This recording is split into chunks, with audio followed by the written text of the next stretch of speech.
Hello guys. इस बार हम discussion करेंगे बायो मॉलिक्यूल्स पे।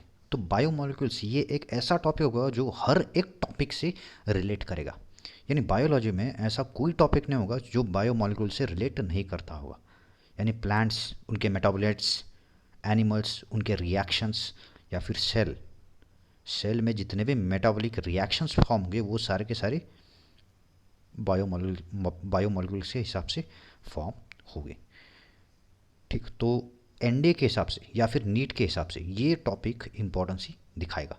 तो देखते हैं हम इसके बारे में क्या क्या क्वेश्चंस आए इसके बारे में। फर्स्ट है, carbohydrate are store in animal and plants in the form of. अब कार्बोहाइड्रेट, कार्बोहाइड्रेट मतलब क्या, पहले देखेंगे कार्बोहाइड्रेट मतलब क्या। तो इसमें कार्बो और हाइड्रेट दो या तीन वर्ड से ये बना है। कार्बो मतलब कार्बन, हाइड्रेट मतलब हाइड्रोजन, और एक मॉलिक्यूल्स होगा इसमें ऑक्सीजन।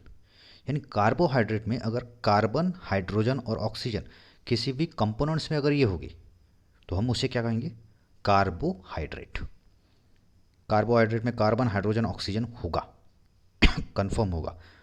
तो ऐसा कौन सा कार्बोहाइड्रेट है जो कि स्टोरिंग कैपेसिटी दिखाता है, ऐसा कौन सा कार्बोहाइड्रेट जो स्टोरिंग कैपेसिटी यहाँ पे दिखाता है एनिमल्स और प्लांट्स में।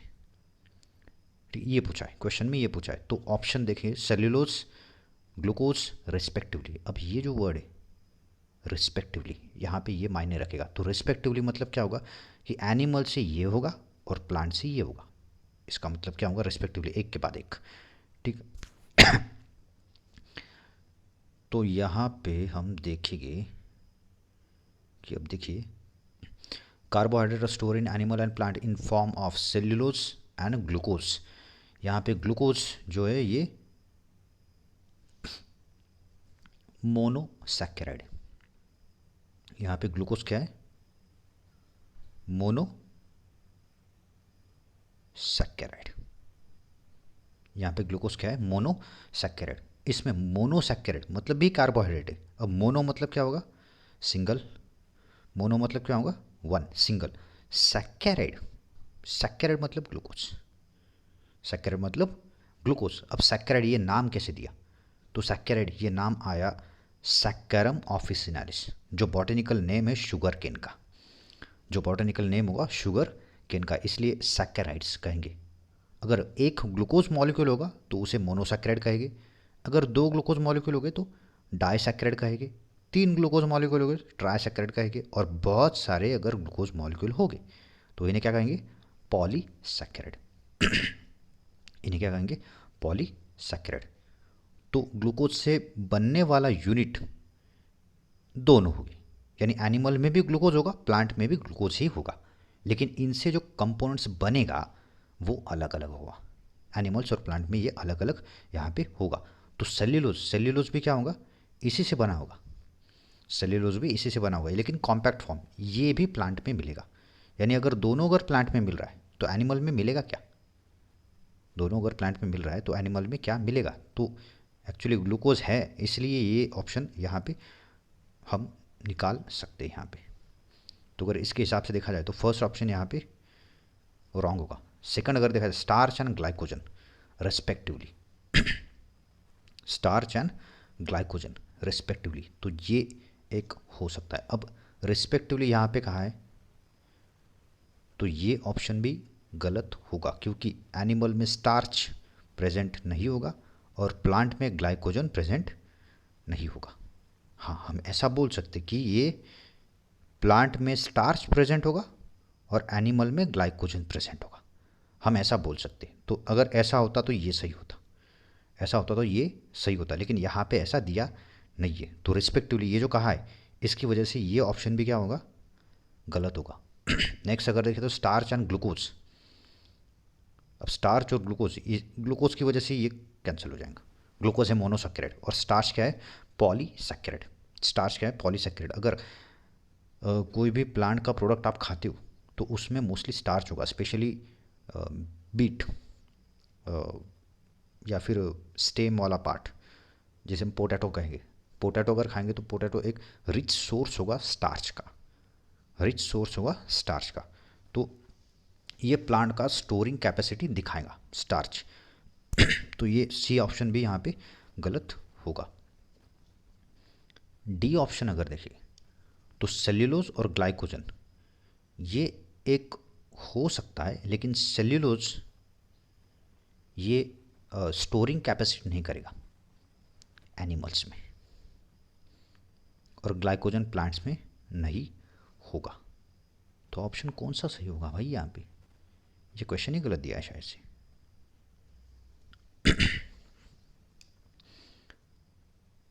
तो यहाँ पे हम ये दे सकते हैं, ये हम ले सकते, इसके जो ऑप्शन है वो ही गलत दिए। अगर ये वर्ड अगर नहीं होता रिस्पेक्टिवली तो ये ऑप्शन सही होता, तो ये जो बी ऑप्शन है ये सही होता, लेकिन रिस्पेक्टिवली यहाँ पे उन्होंने डाल के बहुत बड़ी गलती कर दी। तो रिस्पेक्टिवली अगर नहीं होता तो यहाँ पे हम डायरेक्टली जोड़ सकते कि प्लांट स्टार्च के फॉर्म में अपना स्टोरिंग कैपेसिटी दिखाएगा और एनिमल ग्लाइकोजन के फॉर्म में दिखाएगा, ये हम बोल सकते थे। लेकिन इससे रिलेटेड और कोई ऑप्शन यहाँ पे नहीं दिख रहा है, तो बी सही कह सकते हैं। लेकिन कब? जब ग्लाइकोजन और स्टार्च ऐसा होता तो, glycogen and starch respectively, glycogen and starch respectively, तो ये हम सही बोल सकते थे। लेकिन ध्यान में रखना कि प्लांट में जो भी स्टोर करने वाला मटेरियल होगा वो स्टार्च होगा, और एनिमल में जो भी स्टोर करने वाला मटेरियल होगा वो ग्लाइकोजन होगा। यानी स्टोरिंग कैपेसिटी मतलब क्या होगा कि अगर समझिए ह्यूमन है, यानी हम ह्यूमन है, अगर ह्यूमन ने कुछ खाना खाया, खाना क्यों खाएगा? क्योंकि बॉडी को एनर्जी की ज़रूरत पड़ेगी, बॉडी को एनर्जी की यहाँ पे ज़रूरत पड़ने वाली है। अब एनर्जी की ज़रूरत कौन यानी कंप्लीट करने वाला है? Mostly glucose. कौन कंप्लीट करेगा? ग्लूकोज, ये मोनोसैकेराइड। तो हमारा बॉडी क्या करेगा? जो भी स्टार्च खाएगा एनिमल, उस स्टार्च का ब्रेकडाउन करेगा मोनोसैकेराइड में, और वो मोनोसैकेराइड मतलब क्या होगा? ग्लूकोज, और ग्लूकोज अपना बॉडी एब्सॉर्ब करेगा और एनर्जी क्रिएट करेगा, बॉडी एब्सॉर्ब करेगा और एनर्जी क्रिएट करेगा। अब समझिए, अब ये एनर्जी का लेवल फुलफिल हो गया, ये एनर्जी का लेवल फुलफिल हो गया, एकदम लेवल में आ गए। अभी बॉडी को एनर्जी की ज़रूरत नहीं है, फिर भी आप खाना खा रहे हो, फिर भी आप खाना यहाँ पे खा रहे हो, तो क्या होगा? ग्लूकोज तो फॉर्म होगा, लेकिन ये यहाँ पे यूज़ नहीं होगा, ग्लूकोज यहाँ पे यूज़ नहीं होगा। तो ये ग्लूकोज क्या करेगा? ग्लूकोज कंबाइनिंग फॉर्म में होगा, यानी मोनोसैकेराइड होगा तो ये डाइसैकेराइड फॉर्म करेगा, डाइसैकेराइड से ट्राइसैकेराइड फॉर्म करेगा, ऐसे पॉलीसैकेराइड ये फॉर्म करता रहेगा। और जो पॉलीसैकेराइड यानी कॉम्प्लेक्स मॉलिक्यूल्स होंगे उसे हम ग्लाइकोजन कहेंगे, उसे हम क्या कहेंगे? ग्लाइकोजन, एनिमल्स के बॉडी में। और ये ग्लाइकोजन हमारे बॉडी में स्टोर होगा, और अगर ग्लाइकोजन का और ज़्यादा कॉम्पैक्ट मटेरियल देखा जाए तो उसे फैट्स कहेंगे, चर्बी। इसकी वजह से क्या होगा कि जो ज़्यादा खाएंगी वो ज़्यादा फैटी हो जाएंगे। तो खाओ, खाने के लिए ना नहीं है, लेकिन एक्सरसाइज भी करो। एक्सरसाइज करने से ये जो फैट्स है, फैट्स का कन्वर्जन ग्लाइकोजन में होगा और ग्लाइकोजन का कन्वर्जन ग्लूकोज में होगा, और आप सही ढंग से फिट रहोगे। ठीक, और स्टार्च भी वैसा ही होगा। स्टार्च क्या करेगा? प्लांट बॉडी फॉर्म करता रहेगा, लेकिन अब एनर्जी की ज़रूरत अगर नहीं पड़ेगी तो ये ग्लूकोज का कन्वर्जन किस में कर देगा? स्टार्च में। और वो हम खाएंगे, जैसे कि रूट्स बल्जी रूट्स आएंगे, स्वीट रूट भी खाएंगे, स्वीट बीट वैसे खाएंगे। तो ये जो सारे ज़मीन के अंदर जो आने वाले वो सारे स्टार्ची पदार्थ हो सकते हैं, इंस्टेंट एनर्जी देने वाले, ऐसा भी बोल सकते हैं। ठीक, तो अगर नेक्स्ट क्वेश्चन देखिए, balance diet should have approximately. अब बैलेंस डाइट क्या हो सकता है? बैलेंस डाइट इसमें जो कंटेंट दिया है, यानी प्रोटीन होना चाहिए, फैट होना चाहिए, कार्बोहाइड्रेट होना चाहिए। कन्फॉर्मेशन क्या होगा? उसका कन्फॉर्मेशन क्या होगा? तो यहाँ पे अगर बैलेंस डाइट कहा जाए तो बैलेंस डाइट में सारे कन्फॉर्मेशन एक लेवल तक होने चाहिए, एक लेवल तक होने चाहिए। अब देखिए यहाँ पे 1/5 प्रोटीन्स होगा, 3/5 फैट्स हो गए, 1/5 कार्बोहाइड्रेट होगा। अगर फैट्स हम खाएंगे तो क्या होगा? बॉडी को इसको ब्रेक डाउन करने के लिए बहुत ज़्यादा एनर्जी लगेगा, तो बॉडी ये एनर्जी वेस्ट नहीं करेगा, बॉडी उसे डायरेक्टली स्टोर कर देगा। बॉडी क्या करेगा, उसको डायरेक्टली स्टोर कर देगा। तो ये ऑप्शन गलत होगा। प्रोटीन्स, कार्बोहाइड्रेट, ये सही रहेगा। सेकंड ऑप्शन है 3/5 प्रोटीन्स होगी, 1/5 फैट्स होगी और कार्बोहाइड्रेट्स ये होगा। इतना ध्यान में रखिए कि ये जो तीन ऑप्शन है, तीनों ऑप्शन एनर्जी प्रोवाइड नहीं करेगा। तीनों ऑप्शन आपकी बॉडी में एनर्जी प्रोवाइड नहीं करेगा। इसमें एनर्जी प्रोवाइड करने वाला, अगर इंस्टेंट एनर्जी चाहिए तो यहाँ पे कार्बोहाइड्रेट होगा। इंस्टेंट अगर एनर्जी चाहिए तो यहाँ पे क्या होगा, कार्बोहाइड्रेट। अगर डिले में एनर्जी चाहिए, यानी आपके बॉडी को ज़रूरत नहीं है तो वो स्टोर रहेगा, तो वो क्या होगा, फैट। तो वो क्या होगा, फैट। लेकिन अगर आपके बॉडी को कहीं कट गया या फिर एक्सीडेंट हो गया, वो जख्म भरने के लिए जो मटेरियल चाहिए होगा वो क्या होगा, प्रोटीन। वो क्या होगा, प्रोटीन। यानी ये तीनों कंटेंट, तीनों में से अगर ये दो ही कंटेंट पकड़े तो ये दो कंटेंट इंपॉर्टेंट दिखाएंगे, प्रोटीन और कार्बोहाइड्रेट। ये पूरा हमारा बॉडी फॉर्म करेगा और एनर्जी भी इसमें क्रिएट करेगा। फ्यूल भी बोल सकते हो कार्बोहाइड्रेट को, हमारा फ्यूल। ठीक, अब इसमें अगर देखेंगे तो 3/5 प्रोटीन, 1/5 फैट, 1/5 कार्बोहाइड्रेट। अगर 3/5 प्रोटीन हम खाएंगे तो प्रोटीन का मात्रा ज़्यादा हो जाएगा यहाँ पे। लेकिन प्रोटीन का अगर मात्रा ज़्यादा हुआ तो उतना एनर्जी भी चाहिए उसको पचाने के लिए, उसको बॉन्डिंग में लाने के लिए।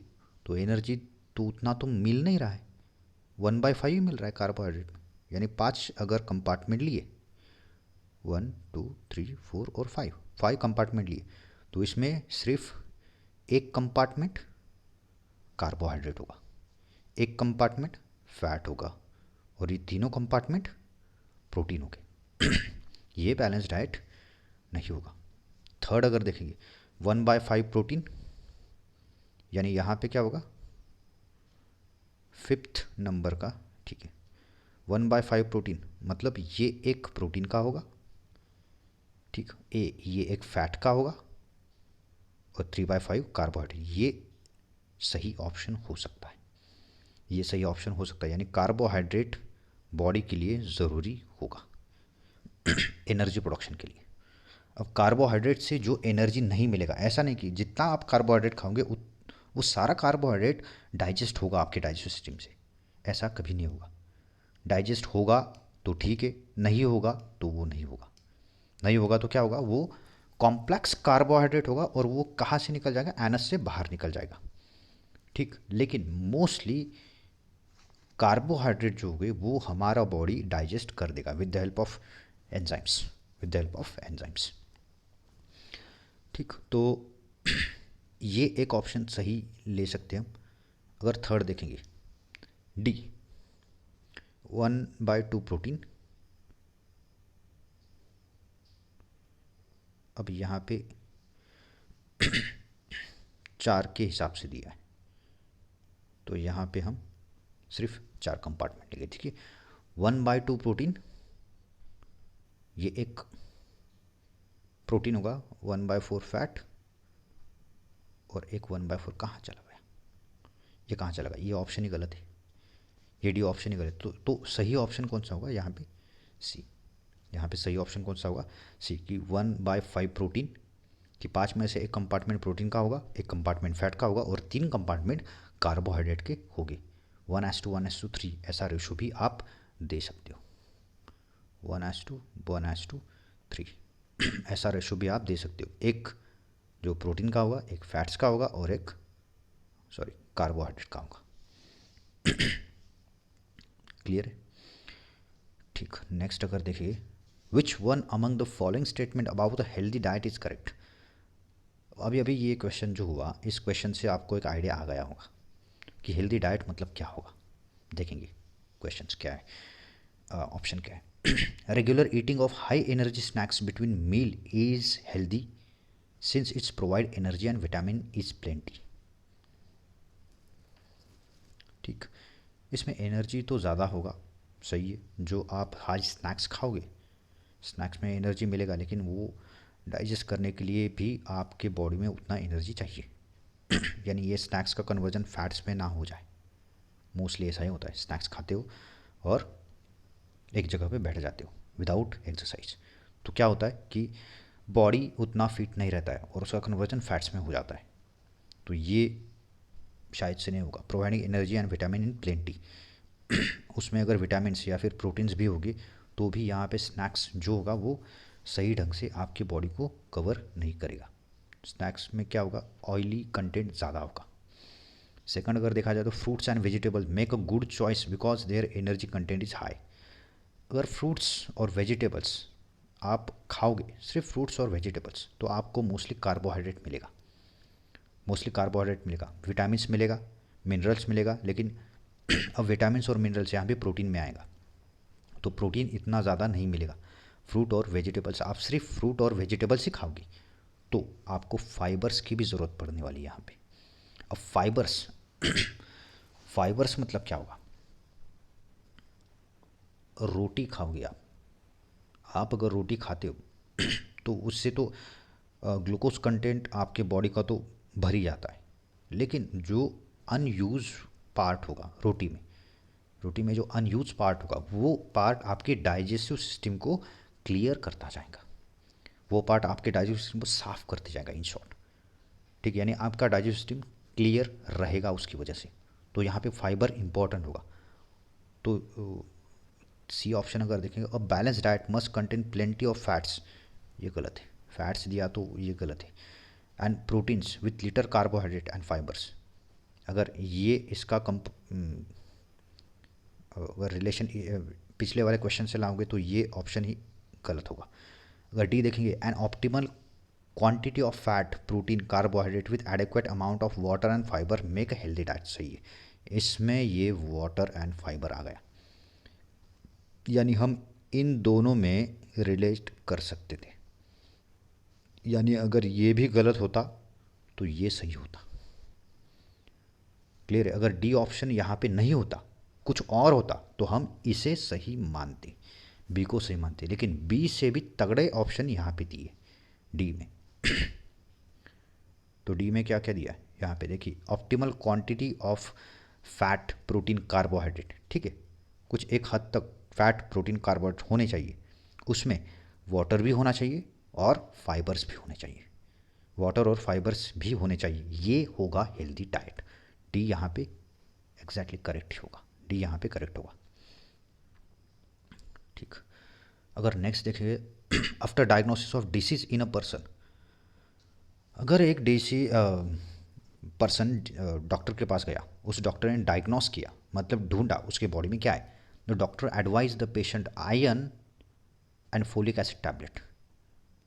ठीक, अगर उस डॉक्टर ने कहा कि भैया आपको आयरन और फोलिक एसिड टैबलेट लेने चाहिए, द पर्सन सफरिंग फ्रॉम, अगर डॉक्टर ने ये प्रिस्क्राइब किया है आपको आयरन और फोलिक एसिड, इसका मतलब क्या है, उसके बॉडी में किसका डिफिशिएंसी है, या फिर इसके बॉडी में ये जो कंटेंट है ये करेगा क्या, ये करेगा क्या वही ढूंढना है हमें इन ऑप्शन से। तो यहाँ पे देखेंगे अब पहले अगर देखा जाए तो आयन के बारे में देखिए, आयन, आयन मतलब क्या होगा, एफ ई, आयन, आयन अगर देखा जाए तो आयन के, आयन क्या होगा, F E, ferrous, F E ferrous. ये मोस्टली कहाँ लगने वाला है, ऑक्सीजन बाइंडिंग में मोस्टली कहाँ लगेगा, ऑक्सीजन बाइंडिंग में। अगर ऑक्सीजन बाइंडिंग का कैपेसिटी इसमें है तो ये आरबीसीज का स्ट्रक्चर फॉर्म करेगा। अगर ये ऑक्सीजन बाइंडिंग कैपेसिटी कर सकता है तो मोस्टली आरबीसीज का स्ट्रक्चर ये फॉर्म करेगा। आरबीसीज का स्ट्रक्चर में 2 बीटा चेन होंगे, 2 अल्फा चेन होंगे, ये बीटा चेन होंगे और ये अल्फा चेन होंगे, और इनके बीच में ये एफ ई आयन प्रेजेंट होगा कि जिसका बाइंडिंग कैपेसिटी यानी वो ऑक्सीजन को बाइंड कर सकता है। ठीक, अगर फोलिक एसिड यहाँ पे देखा जाए, सेकंड ऑप्शन यहाँ पे देखा जाए फोलिक एसिड, तो फोलिक एसिड मतलब vitamin B12, vitamin B12 folic acid मतलब विटामिन B12, और मोस्टली ये फोलिक एसिड अगर किसी को प्रिस्क्राइब किया है तो मतलब उसके बॉडी में आरबीसीज की कमी है, आरबीसीज उसके बॉडी में कम है, यानी फोलिक एसिड क्या करेगा, आरबीसीज के जो स्ट्रक्चर है वो बनाएगा, यानी प्रोटीन फॉर्म करेगा, यानी अल्फा चेन और बीटा चेन फॉर्म करने में हेल्प करेगा, और आयन उसमें जाके सिचुएट होगा, यानी आरबीसी जल्दी से फॉर्म होंगे। तो अगर ये दोनों रिलेट कर रहा है आरबीसी से, यानी ब्लड से रिलेट कर रहा है, तो इनमें से ऐसा कौन सा डिसीज होगा कि जो ब्लड से रिलेट करता होगा? अब देखना है हमें। ऑप्शन ए होगा ऑस्टियोपोरोसिस। अब ऑस्टियोपोरोसिस मतलब ये ऑस्टियोज, ऑस्टियोज मतलब बोन्स, पोरोसिस मतलब होल्स, जो भी हड्डी होगी वो हड्डी में क्या होगा? पोर्स होगी, होल्स होल्स होगी, होल्स फॉर्म होगी। तो ये जो होल्स है, होल्स फॉर्म होना मतलब क्या होगा? ऑस्टियोपोरोसिस। अबे तू कहाँ आ रहा है? हाँ, ये होल्स यहाँ पे होगा मतलब क्या है? ऑस्टियोपोरोसिस। तो ये तो नहीं होगा क्योंकि आयन इसमें इन्वॉल्व नहीं होगा। इसमें क्या इन्वॉल्व होगा? कैल्शियम इन्वॉल्व होगा। कैल्शियम का डिफिशियंसी से ये डिसीज फॉर्म हो सकता है। सेकंड अगर देखा जाए, एनीमिया। एनीमिया अब एनीमिया, एनीमिया मतलब ब्लड डिसऑर्डर, तो ये हम ले सकते हैं। इसमें भी आरबीसीज में जो होता है इसका ऑक्सीजन बाइंडिंग कैपेसिटी कम हो जाता है, उसे ही एनीमिया कहेंगे। ऑक्सीजन बाइंडिंग कैपेसिटी क्या होगा? कम होगा। लेकिन यानी सांस लोगे आप, लेकिन ऑक्सीजन आपके बॉडी को सही ढंग से नहीं मिलने वाला। कितना भी आप सांस लोगे, ऑक्सीजन आपके बॉडी को नहीं मिलने वाला। क्यों? क्योंकि आरबीसीज में डिफेक्ट होगा। अब आरबीसीज में अगर डिफेक्ट होगा तो उससे क्या कहेंगे हम? एनीमिया। ठीक। गॉइटर अगर थर्ड देखेंगे यानी ये ऑप्शन एक सही हो सकता है, एनीमिया। अगर गॉइटर हम देखेंगे, गॉइटर ये थायराइड ग्लैंड होगी यहाँ पे गले में, गले में थायराइड ग्लैंड होगी। अगर आयोडीन का कंटेंट यहाँ पे सही ढंग से नहीं मिला तो ये ग्लैंड स्वेल होगी, तो उसे गॉइटर कहेंगे। ये ग्लैंड क्या होगी? स्वेल होगी, और उसे गॉइटर कह सकते। तो ब्लड का और इसका कोई रिलेशन नहीं होगा। नेक्स्ट अगर देखें तो प्रोटीन एनर्जी माल न्यूट्रिशन। प्रोटीन एनर्जी माल न्यूट्रिशन ये तो पॉसिबल नहीं है। प्रोटीन एनर्जी माल न्यूट्रिशन, प्रोटीन एनर्जी मतलब प्रोटीन और कार्बोहाइड्रेट का माल न्यूट्रिशन, अगर ये होगा तो ये हम दे सकते। लेकिन एक हिसाब से ये भी ऑप्शन सही होगा, प्रोटीन एनर्जी माल न्यूट्रिशन, यानी प्रोटीन यहाँ पे आपको सही ढंग से नहीं मिल रहे, या फिर कार्बोहाइड्रेट कंटेंट आपको सही ढंग से नहीं मिल रहा है, उसका माल न्यूट्रिशन होगा। यानी आप जो खाना खा रहे हो वो सही ढंग का नहीं खा रहे हो। आप जो खाना खा रहे हो उसमें सारे विटामिन्स नहीं होंगे, मिनरल्स नहीं होंगे, प्रॉपर वाटर बैलेंस आप नहीं रख रहे हो। इसका मतलब क्या है? माल न्यूट्रिशन, आपकी बॉडी माल न्यूट्रिशन है इसका मतलब। ठीक है, ये ऑप्शन आप ले सकते हो। कब? जब एनीमिया इसमें नहीं होगा। तो जब एनीमिया नहीं होगा तो आप इस ऑप्शन को बेझिझक टिक कर सकते हो। ये जो ऑप्शन होगा, इस ऑप्शन को आप बेझिझक टिक कर सकते हो। लेकिन यहाँ पे एनीमिया दिया है, तो एनीमिया दिया है तो एनीमिया यहाँ पे सही होगा। ये क्या हुआ? सही होगा एनीमिया। ठीक। अगर नेक्स्ट देखेंगे तो in honey which one among the following sugar predominates. ठीक, हनी अगर देखा जाए तो हनी में कौन सा शुगर यहाँ पे प्रीडोमिनेट होगा, यानी कौन सा शुगर मोस्टली प्रेजेंट होगा, कौन सा शुगर मोस्टली प्रेजेंट होगा। अब देखिए, अगर सुक्रोज कहा जाए, अगर सुक्रोज कहा जाए तो सुक्रोज ये हम बोल सकते हैं टेबल शुगर, हम बोल सकते हैं टेबल शुगर। ठीक, टेबल शुगर में जो कंटेंट होगा वो क्या होगा? सुक्रोज, मीठा कंटेंट। ये सारे जो है ये सारे मीठे कंटेंट हो गए, लेकिन इनकी मिठास के हिसाब से इनके नाम दिए गए। ठीक है, अब देखना है कार्बोहाइड्रेट पहचानने का एक स्पेशल तरीका होगा। कार्बोहाइड्रेट पहचानने का एक स्पेशल तरीका होगा। अगर जो भी आपके पास आपके सामने नाम दिखाओ उसका अगर सफिक्स ओ एस ई होगा, उसका अगर सफिक्स ओ एस ई होगा तो हम इसे क्या कहेंगे? कार्बोहाइड्रेट। उसका सफिक्स ओ एस ई होना चाहिए। Sucrose, fructose, maltose, glucose, galactose, ये जो है ये सारे क्या है? कार्बोहाइड्रेट।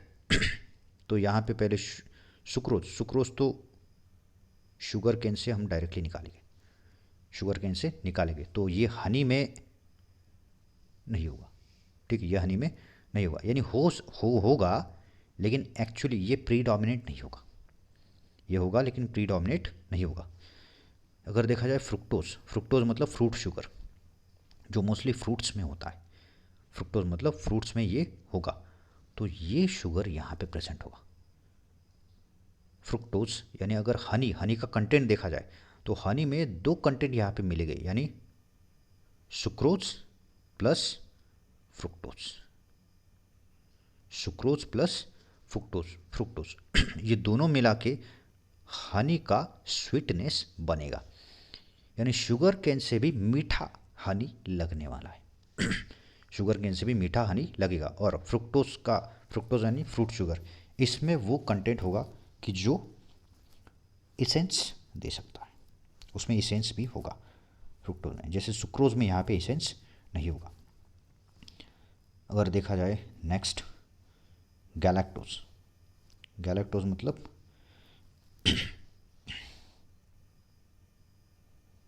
ग्लूकोज प्लस गैलेक्टोज ये ग्लूकोज, ग्लूकोज प्लस ग्लूकोज, ये क्या होगा गैलेक्टोज। और माल्टोज मतलब glucose plus fructose, glucose plus fructose मतलब क्या होगा माल्टोज। तो यहाँ पे मोस्टली प्रीडोमिनेट जो शुगर होगा ये कौन सा होगा फ्रुक्टोज, प्रीडोमिनेट जो शुगर होगा ये फ्रुक्टोज यहाँ पे हम ले सकते हैं। यहाँ पे प्रीडोमिनेट मतलब मोनोसैकेराइड पूछा है, डाइसैकेराइड यहाँ पे नहीं पूछा है। ऐसा शुगर कौन सा होगा, शुगर तो होगे दो तरह के शुगर होगा, लेकिन उसमें प्रीडोमिनेट कौन सा होगा, ज़्यादा क्वांटिटी में कौन सा होगा, जो ऐसा शुगर जो डोमिनेट करेगा, प्रीडोमिनेट कौन सा होगा, तो इसमें क्या होगा फ्रुक्टोज। ठीक, तो नेक्स्ट देखेंगे which of the following statement about vitamin are correct. चार स्टेटमेंट दिए, उसमें से कौन सा स्टेटमेंट सही होगा विटामिन के बारे में देखेंगे। फर्स्ट दिया vitamin C is essential to make connective tissue in the body, body में कनेक्टिव टिश्यू फॉर्म करने का काम विटामिन सी करेगा, फर्स्ट स्टेटमेंट दिया है। ठीक है, सही है, फर्स्ट स्टेटमेंट दिया है ये सही है, विटामिन सी कोलाजिन फॉर्म करेगा, विटामिन सी कोलाजिन फॉर्म करेगा। कोलाजिन ये मस्कुलर पार्ट होगा जो बोन्स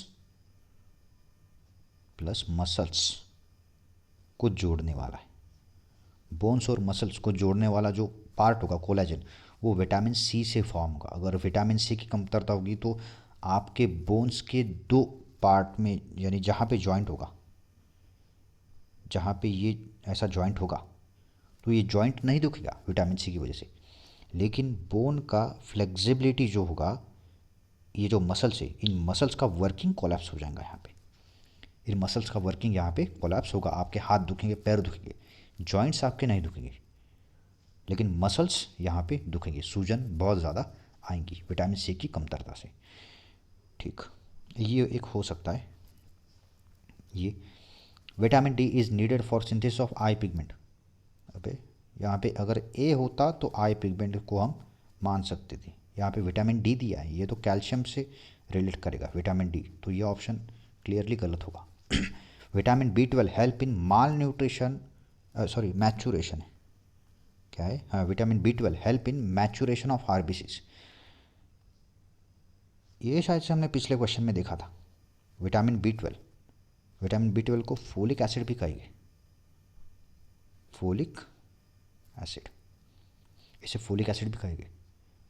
तो ये स्टेटमेंट तो सही है, क्योंकि पिछले क्वेश्चन में तो हमने देखा कि फोलिक एसिड आरबीसी प्रोडक्शन में टेक पार्ट करेगा, अल्फा और बीटा चेन को फॉर्म करेगा, तो ये और ये सही हो सकता है, ये सही होगा।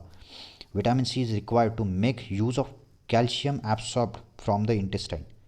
अब विटामिन सी और कैल्शियम एब्सॉर्प्शन का कोई रिलेशन है नहीं, कैल्शियम एब्सॉर्प्शन का रिलेशन है विटामिन डी से, कैल्शियम एब्सॉर्प्शन करेगा विटामिन डी, और विटामिन सी यहाँ पे कैल्शियम एब्सॉर्प्शन नहीं करेगा। तो यहाँ पे ऑप्शन हो गए 1 और 3, ये सही होगा, 2 और 4 ये गलत होगा। तो करेक्ट स्टेटमेंट हमें कहा है, तो ऑप्शन 1 और 2 ये 1 और 3 हाँ ये सही होगा, ऑप्शन बी यहाँ पे सही होगा, 1 और 3 ये दोनों यहाँ पे सही हो गए, तो ऑप्शन बी यहाँ पे क्लियर कट सही होगा। ठीक, नेक्स्ट अगर देखें तो consider the following statement, carbohydrate are the only source of energy to human. Carbohydrate ये एक ही सोर्स होगा ह्यूमन के लिए एनर्जी प्रोडक्शन का, ठीक। ओनली दिया है, ओनली मतलब ये एक ही, इसके अलावा कोई नहीं होगा। दूसरा स्टेटमेंट दिया है, fat gives maximum energy for on oxidation as compared to other food. ये भी सही है, क्योंकि फैट ये कॉम्प्लेक्स कार्बोहाइड्रेट है। फैट मतलब क्या होगा, कॉम्प्लेक्स कार्बोहाइड्रेट। फैट जब डिवाइड होगा तो ये ग्लूकोज के बहुत सारे यूनिट्स फॉर्म करेगा, और ग्लूकोज का एक यूनिट मतलब हम कार्बोहाइड्रेट बोलेंगे उसको। ग्लूकोज का एक सिंगल यूनिट मतलब कार्बोहाइड्रेट यहाँ पे बोलेंगे। तो सिर्फ कार्बोहाइड्रेट यानी सिर्फ ग्लूकोज ही एनर्जी प्रोडक्शन करेगा ऐसा नहीं है, फैट्स भी एनर्जी प्रोडक्शन कर सकता है। फैट्स भी एनर्जी, और फैट्स तो सबसे ज़्यादा एनर्जी प्रोडक्शन करेगा, लेकिन कब, जब उसे ऑक्सीडेशन स्टेट मिलेगा। ये कब मिलेगा, जब हम एक्सरसाइज करेंगे, जब हम एक्स्ट्रा वर्क करेंगे, जब हम एनर्जी प्रोड्यूस करने के लिए हमारा बॉडी को एक्स्ट्रा टेम्परेचर देंगे। यहाँ पे क्या होगा, फैट्स डिजॉल्व हो गए और फैट्स कन्वर्ट हो गए ग्लूकोज में, और ग्लूकोज हमारे बॉडी में इन्वॉल्व होगा एज ए एनर्जी सोर्स। तो यहाँ पे फैट्स, ये सेकंड ऑप्शन जो होगा ये सही होगा। फर्स्ट भी होगा, लेकिन ये ओनली की वजह से यहाँ पे प्रॉब्लम हो गया, ओनली की वजह से प्रॉब्लम यहाँ पे हो गया। तो क्या दिया है, which of the statement given is above are correct. Correct statement यहाँ पे कौन सा है, तो स्टेटमेंट क्या है, ओनली वन, ये तो गलत है। ओनली टू, ये सही हो सकता है। बोथ वन एंड टू, नहीं। नाइदर वन नॉर टू, नहीं ये भी नहीं। ओनली टू, यानी ऑप्शन बी यहाँ पे सही होगा।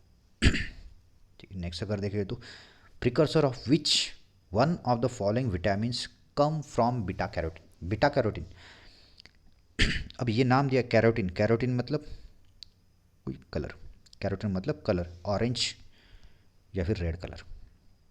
रेड मतलब टोटल रेड तो नहीं होगा, लेकिन ऑरेंज कलर ये होगा। तो ऑरेंज कलर मोस्टली कैरेट से मिलेगा। कैरेट जो होगा, कैरेट गाजर, गाजर अगर खाओगे तो बीटा कैरोटीन उसमें सबसे ज़्यादा होगा। अगर गाजर खाओगे तो उसमें कौन सा विटामिन आपको मिलेगा, जनरल क्वेश्चन, जनरल क्वेश्चन। उसमें मोस्टली विटामिन ए मिलेगा। विटामिन ए आँखों के लिए अच्छा होगा, तो बीटा कैरोटीन भी विटामिन ए ही है।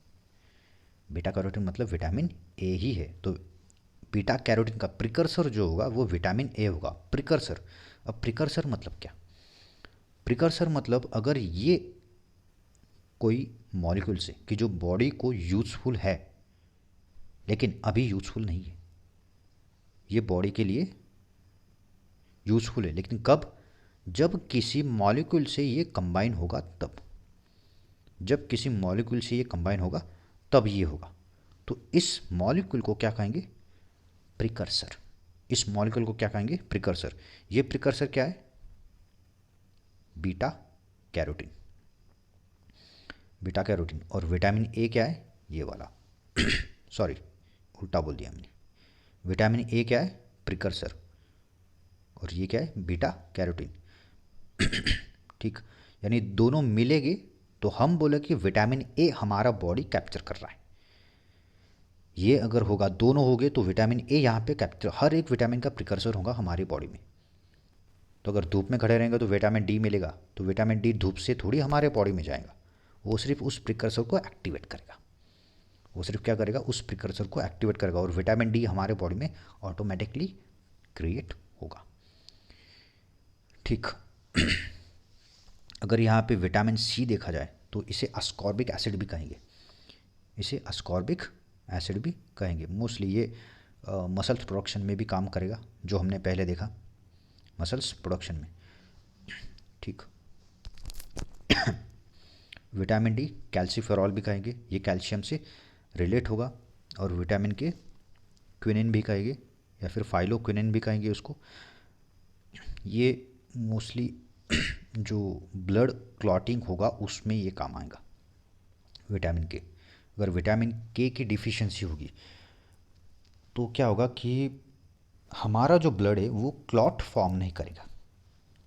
यानी अगर ये कोई ऑर्गन होगा, अगर यहाँ पे कट लग गया और यहाँ से ब्लड बह रहा है, यहाँ से ब्लड बह रहा है तो क्या होगा, ये ब्लड रुकेगा नहीं, ये ब्लड बहता ही जाएगा। अगर विटामिन के की डिफिशियंसी होगी तो, अगर विटामिन के यहाँ पे होगा तो क्या करेगा, ये प्लेटलेट्स को और प्रोथ्रोम्बिन को एक्टिवेट करेगा, फाइब्रिनोजन को एक्टिवेट करेगा और यहाँ पे क्लॉट फॉर्म करके इस ब्लड को स्टॉप कर देगा।